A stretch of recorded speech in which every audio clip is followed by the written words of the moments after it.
Empire Season 2, Episode 17, Rise by Sin, okay? Family, I'm going to tell you right now, I'm going to be all over the place in this recap / review because this was a fucking doozy, girl. First, I'm going to start this review recap off with a little bit of news. Rumors are spreading like wildfire that Jamal was fired from Empire.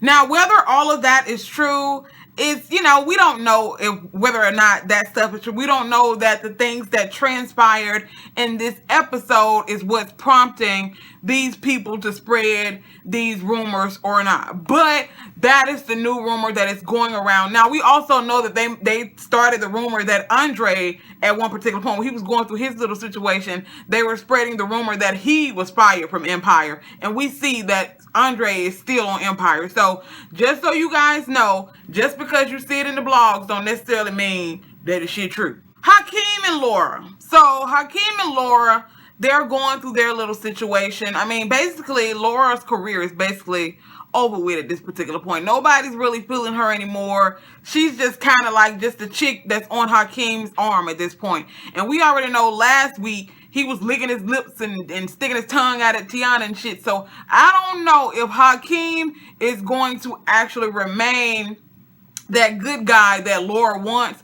I think he gonna probably start dipping back in Tiana, and I don't know how much longer we gonna see Laura in these upcoming episodes because, girl, I mean, like I said, her whole musical career is just kind of dwindling down, and now she's just becoming this chick that's on Hakeem's arm, and that ain't gonna play out too good for her. Carol come waltzing her ass in there with this thought dress on. I thought the dress was kind of cute, to be honest with you. Maybe it wasn't maybe it wasn't Asa style, the type of dress that you wear to an Asa. You would want to wear something a little bit more glamorous to the Asa Awards. But she came in there basically showing off her new dress to Cookie, and Cookie decides that she wants to go ahead and read her ass for Phil. First of all, bitch, I know what you're trying to do. I know that you going out with this motherfucking fed, this goddamn pig, as Cookie would call him, okay? I know you're going out with this fucking pig. And, of course, Carol tries to reassure her that he no longer works for the police department. But Cookie ain't trying to hear that motherfucking shit. Cookie already know what the deal is with this dude. She know this dude just came back to snoop around because he wants to get some information out of her ass so he can end up locking Lucious up, and girl, eventually possibly end up locking her motherfucking ass back up too. Because we already know it's a whole lot of shit that went on in that whole little situation.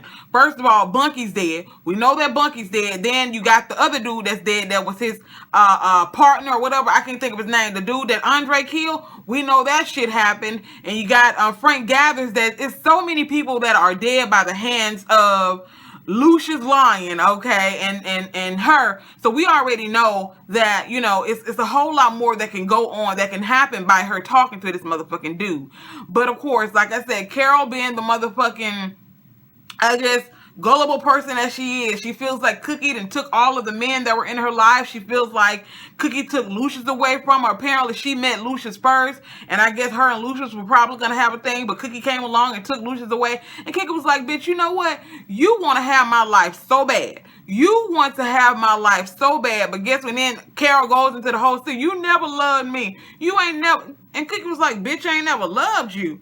Number one, I drug your ass off the streets. I cleaned you up, okay? Put you in a nice, fine house. Got you a motherfucking job. You gonna talk about I don't love you, bitch?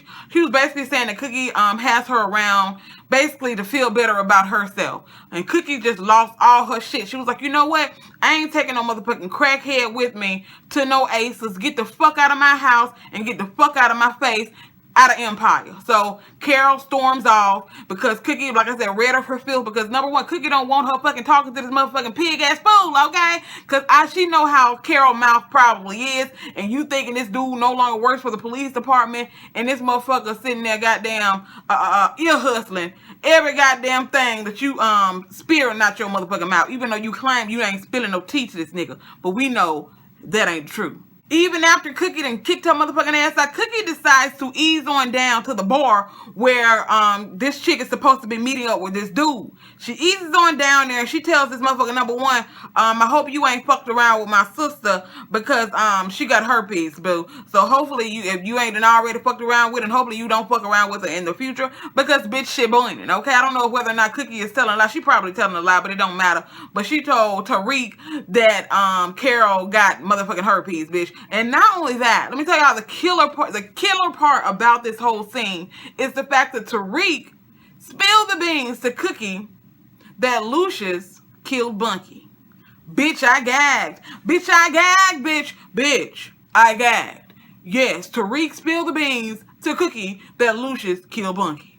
Jamal is in the studio basically letting DJ Major listen to one of his singles. He's listening to one of the singles and DJ Major like, damn, you really got some shit, because he already done sat there and listened to Jamal and Frida spit something for him. He was like, yeah, y'all the bomb. Y'all the bomb down motherfucking come. Y'all got some. I want to work with you, etc., etc. So Jamal decides to take him into the studio, let him listen to one of the singles, and basically D Major is trying to convince Jamal to basically give Cookie the boot. He feels like Cookie and Lucious is holding Jamal back, and he feels like he can basically put Jamal on a higher level. So he's trying to convince Jamal to get rid of Cookie. Now, in the midst of all of this, of course, they start getting close again, because like I said, I guess Jamal just cannot resist this motherfucking down low dude, DJ Major. Okay, so they start getting close again, and they are literally about to lock lips. And in the process of them about to lock lips, Lucious busts through the motherfucking door of the studio, sees them real close. Now, to play it off, DJ Major proceeds to act like he's getting all, aggressive with Jamal, talking about, don't you ever try that shit again. Don't you ever play me like that again. I don't know if he was trying to make it seem like Jamal had this more outlandish shit or whatever. And then he looks over to Lucious, but this your son? You need to put him in check. Make sure he don't do this shit no more. Just, girl, bye. Your motherfucking T has been clocked, bitch, okay? So he goes storming out of the door. And when he closed the door, Lucious looks at Jamal and like, oh, I see that DJ Major is still on the DL, bitch. I see he's still on the DL. I see he's still trying to snoop around and shit. But I'm getting sick of your ass flaunting this homosexual lifestyle around in my goddamn face. They get to call on each other bitches. Jamal called him a bunch of bitches. Lucious called him a bunch of bitches. Then Lucious proceeds to tell Jamal, oh, I guess he topping you now. I guess he topping. So you went from being the top when you was dating this other dude. Now you the bottom. Girl, what the fuck? Lucious then sat there and called this. He was like, how you know I ain't topping him? Girl, why the fuck did they have to go there? Why did they have to go there? And of course they go into getting really personal. Lucious tells Jamal, look, I'm tired of you flaunting this homosexual, unnatural lifestyle around in my face. Quote unquote, those are his words, this unnatural lifestyle around in my face. So, the day you die of AIDS is the day I'm going to celebrate. The day you die of AIDS is the day I'm going to say. I thought that was very, very cold and harsh. Some shit that was very cold and harsh for this dude to say to his own son, girl. So, like I said, of course, Jamal's feeling some type of way after he went there. Jamal did go there, too. He did say that, oh, I guess you a little bitch, too. You still sitting there crying like a little bitch. Thinking about back when your mom tried to drown you. Maybe she should have killed you. God, they just was going back and forth. But the fact that Lucious told his boy, the day you die of AIDS is the day I'm going to celebrate. I was like, bitch, Lucious, that was a little too much. At this point, Jamal feeling some type of way. So he decides to run the Cookie, because y'all know Cookie always makes everything better. He decides to run the Cookie and basically tells Cookie, look, I'm tired of us protecting this motherfucking dude. I'm tired of us protecting him. And Cookie's basically telling, look, we have to lay on the low right now. Basically, the FBI is still trying to investigate Lucious. We don't know when they're going to pop up at, some type of, random ass moment. So we need to lay low right now. He was like, I'm tired of protecting him. I was working with Frida, and she was like, Frida, so you still work? Because Cookie don't know that he's still fucking around with Frida at this point.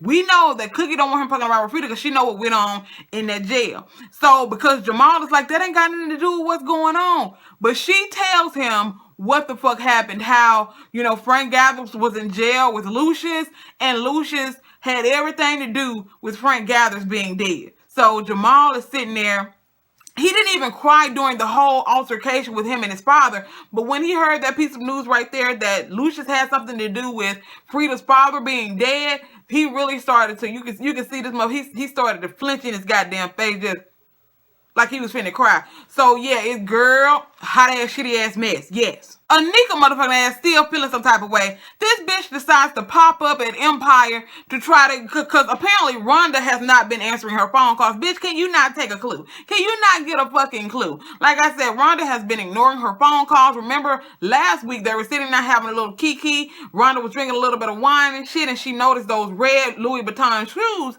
that Anika had on. So like I said, Anika has been calling her, but Rhonda hasn't been answering or returning her phone calls. So she pops up at Empire, but of course Rhonda is in a hurry because they're going to do some type of shit. I don't even remember. And Anika's like, I've been calling you. You haven't answered. And she was like, girl, you know, I just been a little bit busy. And then she looks at, she was like, oh, I'm starting to show. And, you know, I was very inconsiderate by, you know, wanting to be around you all the time, knowing that you just went through this miscarriage and I'm sitting here showing pregnant. So Rhonda's like, girl, it's all good. That ain't it. It's cool. And then she proceeds to say, you remember last week when we were, well, the other day when we were sitting having a little kiki, I looked down and I saw that you had on some red bottom shoes. Are they Louis Vuittons? She was like, do you remember the day that you came to see me? It was the same day that I fell down the stairs. And she was low-key kind of looking at her, and Anika knows what she's getting at. She's getting at the fact that asking her, bitch, did you push me? And of course, Anika's looking like, girl, I don't remember what shoes I had on, bitch. Like I said, I hope there's not another plot twist. There may be another plot twist in this, y'all. I know Anika had on some red Louis Vuitton shoes. I know this. But family, what if Anika is still not the one that pushed her down the motherfucking stairs? I know Anika had on some red bottom flats, but what if it ain't her? Plot twist. I know y'all gonna be like, Thick Chick, she the one who pushed that girl down the stairs. I'm just saying, what if it wasn't her though? What if? I know that it probably was, but what if it wasn't? Because we know Lee Daniels always got some shit up his motherfucking sleeve. Girl, Andre is taking care of his grandmama. He shows up at Lucious's house asking Leah if everybody's treating her okay, treating her with respect, because he feels like he has somebody to relate to now. Because Leah has bipolar disorder and he feels like he has somebody to relate to because he knows that his family, they don't really understand what he's going through dealing with the bipolar disorder. So he feels like he can kind of, you know, eventually get close with Leah if she remains on her meds. So of course he's asking her if she's on her medication, all that type of shit.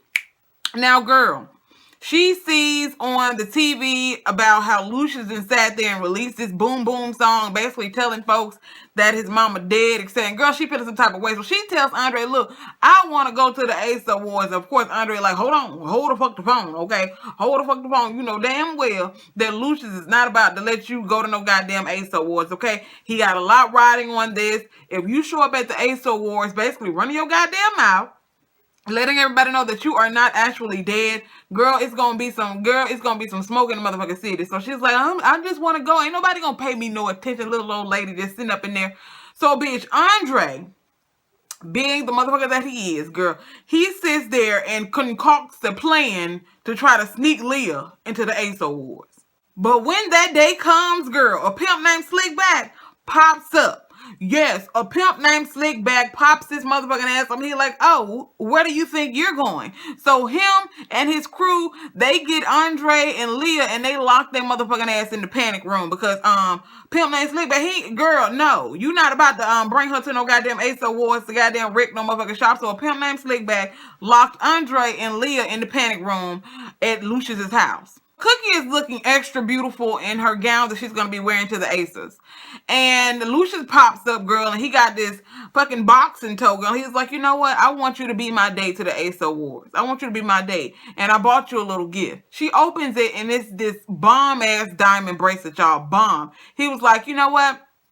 It's a little bit more than a Lamborghini, but a little bit less than a Ferrari. Or it was probably the other way around, bitch. I don't know. Something like that, but it was some bomb ass, some shit that a bitch like me can't afford. She accepts his invitation to be her date to the Ace Awards, and they go there, and you know, they're doing a whole lot of interviews and all this type of shit. Y'all know how it is, you know, when you're on the red carpet, motherfuckers all up in your face, taking pictures, all that type of stuff. And Cookie is doing all of the talking, y'all. Cookie is doing all of the talking. And then, of course, Lucious gets on there, and he does say how he wants to dedicate the performance that they're going to do to his mother. Meanwhile, y'all know that Andre and Leah is still locked up in this panic room, but they do have a TV in the panic room where they can actually watch the Ace Awards. So they in this panic room, but they do have a TV so they can watch everything unfold. And while he's sitting there talking about he want to dedicate all this stuff to his mom, she's sitting there like, this motherfucker, I want to slit his motherfucking throat, okay? I want to slit his guy, because we already know Leah Walker, yeah, she is certifiable crazy.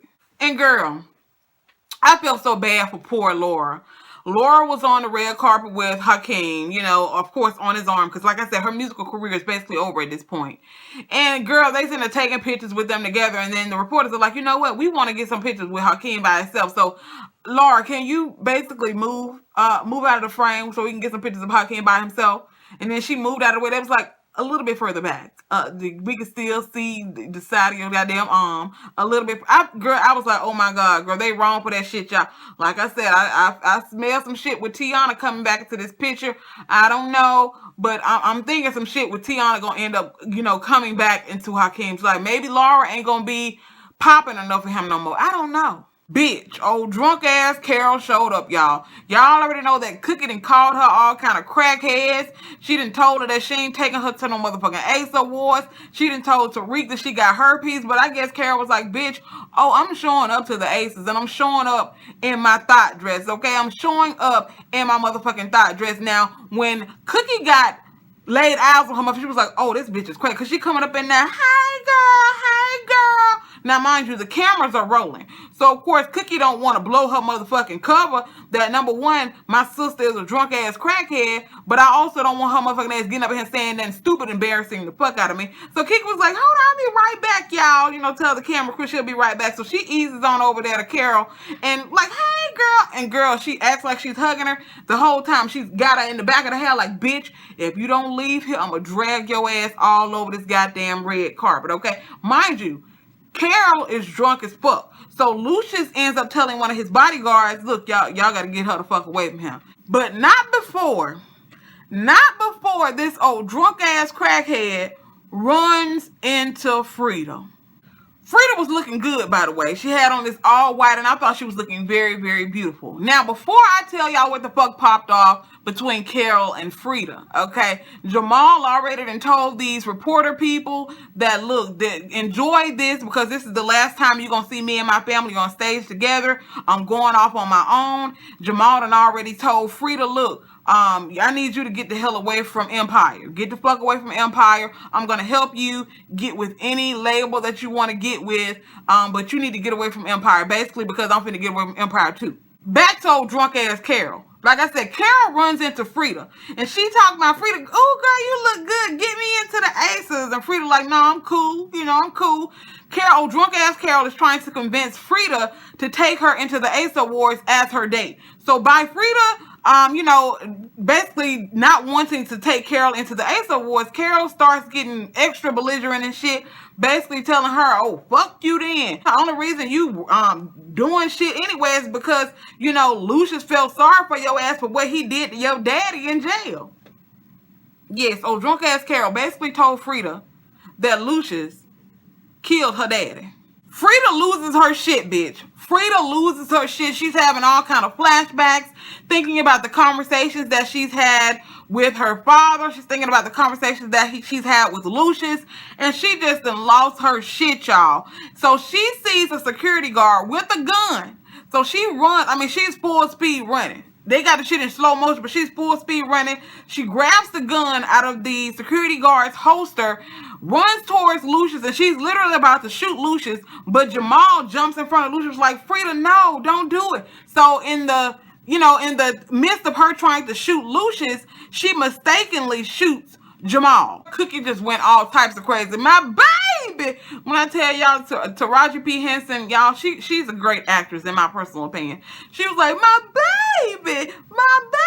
So they're rushing him to the hospital. She was like, listen to the sound of my voice. Keep your eyes open. Don't close your eyes. And he goes into shock, and he's having seizures, look like. They have to take him back for surgery. They're not telling them whether he's okay or whether he's not okay.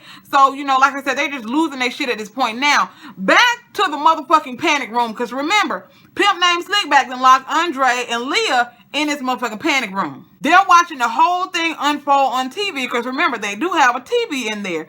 So Andre starts to lose his shit, y'all. I'm thinking, oh shit, he about to have a motherfucking episode. Him and Leah in there together. Both of them suffering from bipolar disorder. They about both of them. I hope both of them don't have no motherfucking episode in this goddamn panic room. Andre's beating on the goddamn door. Boom, boom. Let me up out of here. Now, mind you, I didn't know a pimp named Slickback was still in the building. A pimp named Slickback is still there, y'all.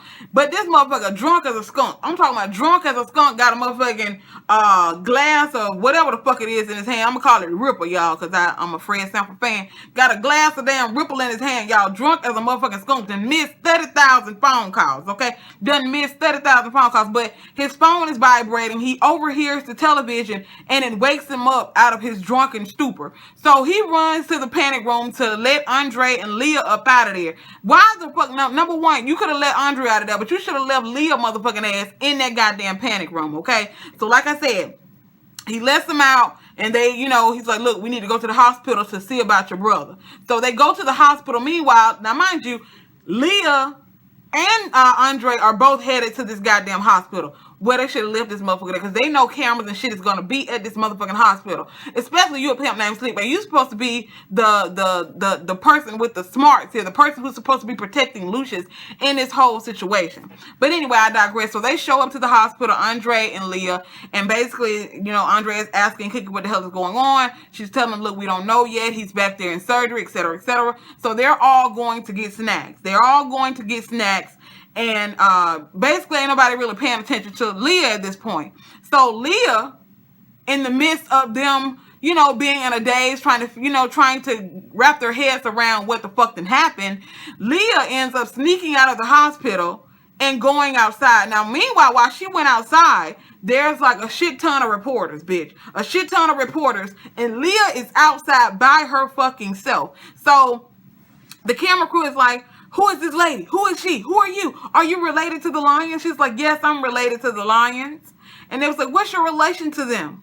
Now, mind you, Lucious is still trying to keep a secret that his mother is really alive and she's not dead. So she's like, yes, I'm related to them. And the motherfucking shit went off, bitch. So I'm pretty sure Leah, hopefully, like I said, her motherfucking ass tried to keep this shit a secret. But we already know it's going to be the season finale next week. So she's probably going to end up telling these people that she is Lucious Lyons' mother. Bitch, I'm dead, y'all. So what the fuck? It's a whole lot of shit that happened in this episode. And you also got Tariq motherfucking ass, he done goddamn, bypass Carol, because I guess he feel like he can't get no information out of Carol. Number one, because Carol motherfucking a drunk crackhead. So he decides to start drilling Anika for information about Lucious. So I don't know what the fuck is gonna happen in the next episode. I don't know if Anika gonna admit to pushing Rhonda down the motherfucking stairs. I don't know if Jamal gonna be dead. Who the fuck getting married? Did y'all see the preview? Who the fuck is getting married? Is Laura and Hakeem going ahead and getting married? Is Lucious gonna be marrying Cookie? Girl, what the fuck? What the fuck just happened? What really just happened? Like I said, this is a whole lot of shit. But like I said, people are spreading the rumors that Jamal was fired from Empire. But I'm more than positive that those rumors are coming from the fact that Jamal was shot in this episode. And they probably thinking that Jamal probably finna die and Lee Daniels fired him or some shit. Girl, I don't know. But I want you guys to tell me what you thought about this episode down in the comment section. If you are new here, be sure to hit that subscribe button. Also, if you enjoy my videos, be sure to hit the thumbs up. And I'll see you guys in the next one. Bye.